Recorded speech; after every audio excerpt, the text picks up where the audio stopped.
퇴직을 하신 분으로서 현직에서 퇴직을 앞둔 분들에게 한마디 조언을 해주신다면 어떤 조언을 해줄 수 있겠어요?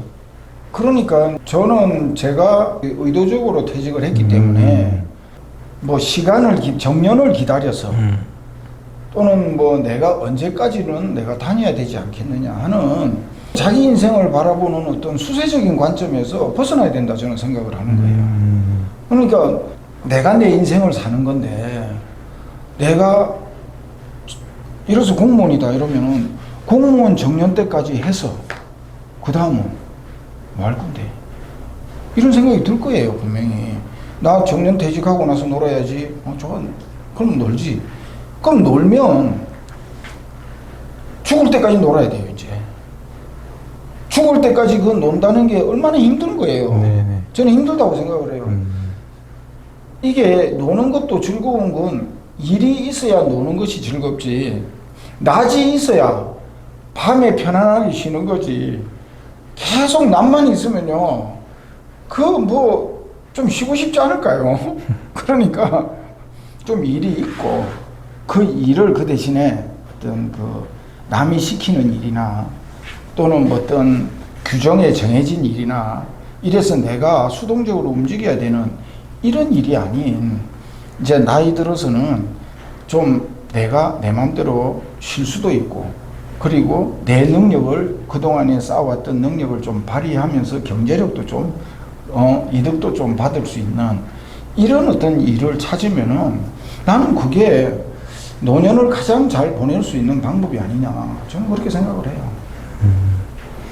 그렇더라도 이 실제 강론에 들어가 보면 뭘 어떻게 준비해야 될지 막막해하는 분이 많아요. 네. 그러니까 뭐 현직에 있는 분들도 5년 정도 남으신 분이 뭘 어떻게 내가 뭐 어떤 직업을 가져야 되는지 이런 것도 아직 선택을 못하고 이렇게 우왕좌왕하시는 분들이 많거든요. 그러면 이거 어떻게 그런 걸 갖다가 좀 제2의 직업으로 삼을 걸 좀 준비를 해야 되나 이런 문제가 좀 있잖아요. 거기에 대해서 한마디 좀 한번 해주시죠. 이게 그 계속 해오던 걸 해야 된다 그거죠. 네. 그러니까 설비업자가 되는 책도 제가 배달 주문 받아가지고 집에 있어요. 제 책상에. 네네. 아 그러면 나는 이제 우리 동네에 그 부동산이나 이제 뭐 공급하는데 내 명함 줘놓고 그 이사 오는 사람들 고칠 때 있으면은 가서 고쳐주고 또 어디서 뭐 설비업자 필요하다면은 가서 좀 일당벌이나 좀 할까? 그래서 책을 이론부터 공부를 해보려고 책을 사놨어요. 근데 몇 장 이렇게 덜치다가 딱 펴보나.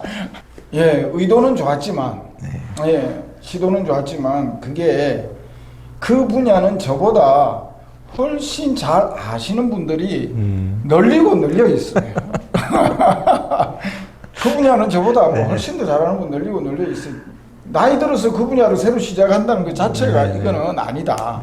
그런 생각이 들었고, 그리고 이게 그쪽 분야에서 젊을 때부터 해온 사람들은 뭐 그 길로 또 나이 들어서 가는 게 또 맞는 거고, 이제 이 유튜브를 보시는 분들도 이제 뭔가 준비를 이렇게 해야 될 부분이 있을 때는 첫 번째로 이렇게 제가 좀 조언을 드리고 싶은 게, 내가 지금까지 해오던 분야, 내가 남들보다 조금 더 잘 아는 분야, 이 부분이 뭐가 있느냐, 이걸 우선 저는 생각을 좀 해봐야 되지 않느냐.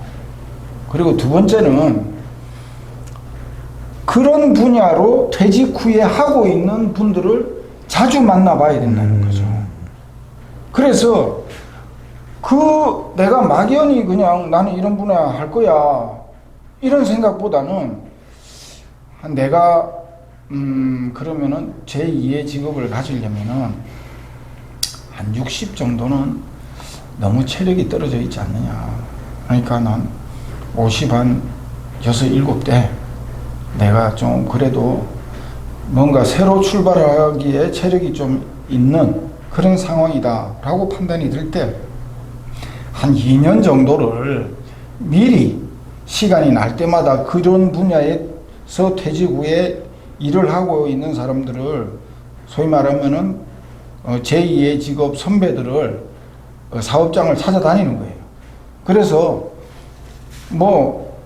제가 이 일을 지금까지 계속 해오고 있는데 좀 앞으로 배우고 싶습니다. 좀 자주 와도 되겠습니까? 가끔씩 제가 밥도 사겠습니다.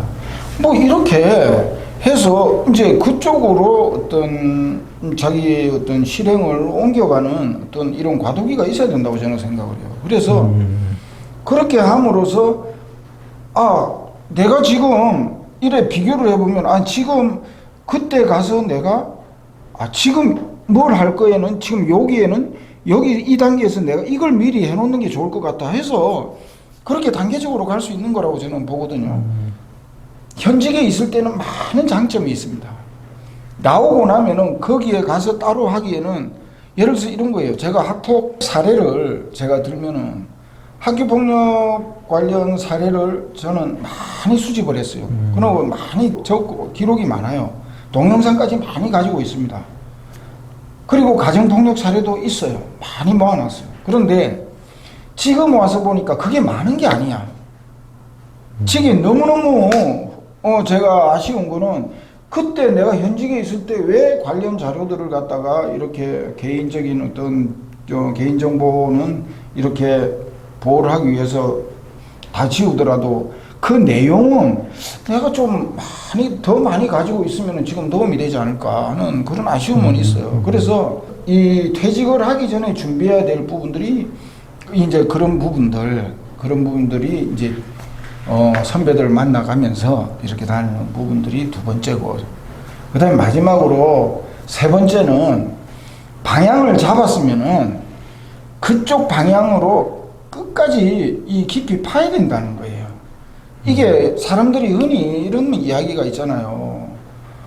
니 그거 그렇게 하다가 안 되면 어떡할 거냐, 이런 이야기를 자주 물어요. 사실 저는 그때 항상 이런 이야기를 해줘요. 확신이라는 것은 자기 확신이 필요한 거지 객관적인 확신은 필요 없다는 거죠. 우리나라 이 경인 지역에 서울 주변에 박사 논문을 가지고 신제품 개발을 하기 위해서 발명품을 이렇게 만지고 있는 분들이 한 3,000여 곳이 있다는 거예요. 아, 그래요? 네. 그런데 그분들 중에 사업적으로 성공하는 분들은 한두 명밖에 없다는 거예요. 그 여기서 아이러니컬하게 우리가 이야기할 수 있는 부분이 뭐냐면은, 확신을 한다고 해서 다 성공은 하지 못하지만 성공을 한 사람들은 전부 다 확신했던 사람들이 다 성공한다는 거예요. 그거는 100% 맞는 말입니다. 성공한 사람들은 자기 확신에 의해서 다 성공을 했어요.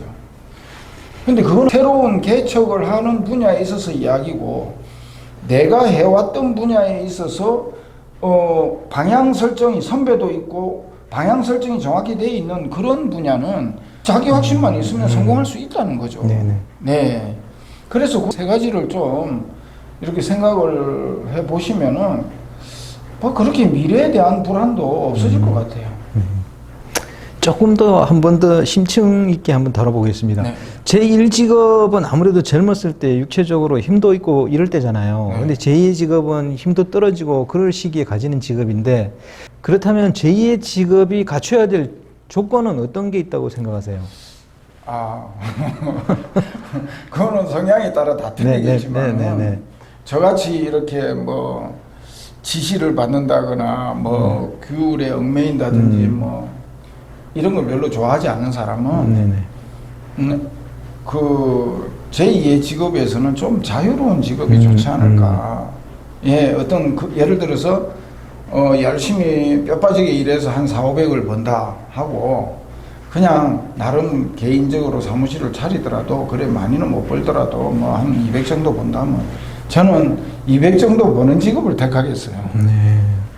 예, 그리고 이제 나이가 들면은 아무래도 관절도 많이 약해지고 기억력도 약해지고 그런 속에서 자기 자신의 건강을 위한 어떤 그런 투자를 하는 시간도 많이 필요하고 과거에 제가 들은 이야기 중에 미국 대통령이 하루 중에 가장 많이 투자하는 어떤 부분이 어디냐라고 했을 때 자기가 쓸 수 있는 시간 중에 60%를 건강에 쓴다는 거예요.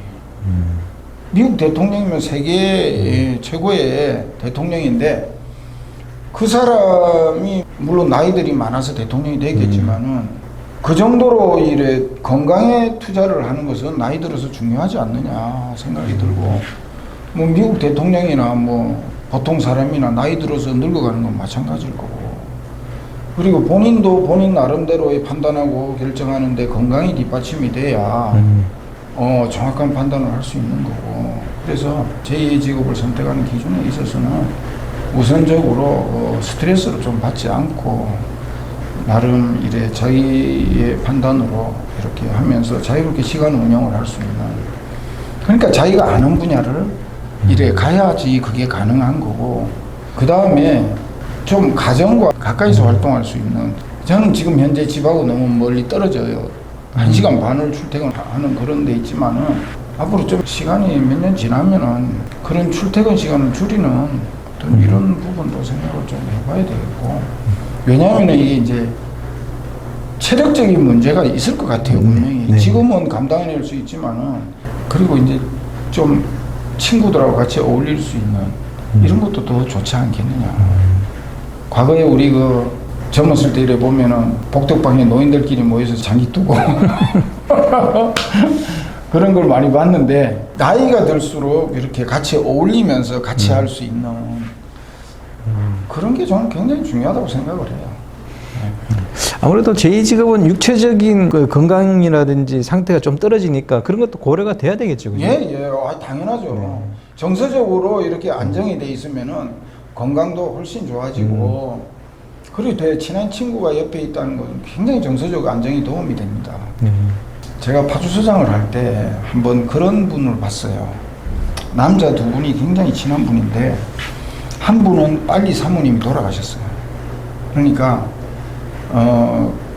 다른 친구분 집에 2층에 그분 보러 그 집 팔고 자기 집 2층으로 오래요. 그러고는 1층에는 그 친한 친구 부부가 살고 2층에는 그 친구 혼자서 지내는데 밥은 항상 3명이 같이 먹고 밥은 3명이 같이 먹고 이제 밑에 친구 자식들이 이제 집에 놀러 오면은 잠시 이제 다른데 장소를 이제 피해서 다른데 갔다가 이제 자식들이 다 이제 가고 나면은 다시 거기에 와서 그 밑에서 이제 그 친구 와이프가 밥하고 빨래는 다 같이 해주는. 그러니까 밥하고 빨래만 같이 해주면 할 게 없어요 나이 들어서는. 네, 밥 먹여주겠다, 빨래 해주겠다, 뭐 할 게 없어요.